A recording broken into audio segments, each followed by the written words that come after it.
उधर बंगाल चुनाव के चौथे चरण में किधर रहा वोटर का रुख, किसने कहा बदलाव की आंधी में टीएमसी हो रही साफ, कहां पर हुआ गोलीकांड और कहां हिंसा के चलते चुनाव स्थगित हुआ। बंगाल के चुनावी रण से जुड़ी सभी बड़ी खबरें हम आपको दिखाते हैं टॉप 9 बंग युद्ध में।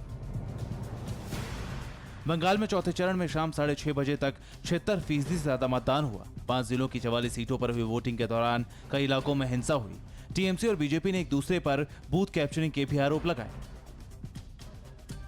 बंगाल में चौथे चरण के मतदान के दौरान कूच बिहार में हुई फायरिंग में 5 लोगों की मौत हो गई। घटना सितालकुची इलाके की है। बीजेपी और टीएमसी समर्थकों में हुई झड़प के दौरान कुछ उपद्रवियों ने सीआरपीएफ जवानों से हथियार छीनने की कोशिश की। कूच बिहार हिंसा पर चुनाव आयोग के दावे के मुताबिक शीतलकुची में 300 से 400 उपद्रवियों ने सीआरपीएफ जवानों को घेर रखा था, लिहाजा उन्हें काबू करने के लिए फायरिंग की गई। उधर टीएमसी ने सीआरपीएफ पर गोली चलाने का आरोप लगाया और 5 कार्यकर्ताओं की मौत की जांच की मांग की।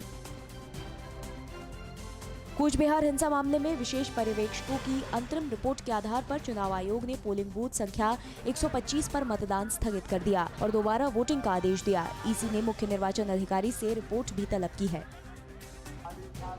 आज सिलीगुड़ी की रैली में पीएम मोदी ने कूच बिहार हिंसा को लेकर सीधा ममता बनर्जी पर हमला बोला। उन्होंने कहा बीजेपी की जीत देख दीदी और उनके गुंडे बौखलाए हुए हैं। उन्होंने कहा हिंसा के दोषियों पर सख्त एक्शन होना चाहिए।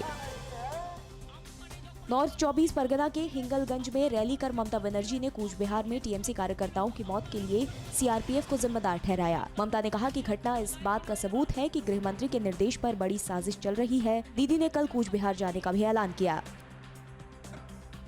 कृष्णानगर की रैली में पीएम मोदी ने टीएमसी पर तोलाबाजी और भ्रष्टाचार के आरोप लगाए और कहा कि ठप्पा वोट रुकने से ममता बनर्जी बौखला गई। पीएम ने दावा किया कि बंगाल में अब डबल इंजन सरकार होगी और फैसले तोलाबाजी नहीं जनता करेगी। चौथे चरण की वोटिंग के दौरान हुगली में लॉकेट चटर्जी की कार पर पथराव किया गया। पथराव में गाड़ी का शीशा टूट गया। लॉकेट चटर्जी ने टीएमसी कार्यकर्ताओं पर हमले का आरोप लगाते हुए चुनाव आयोग से शिकायत की।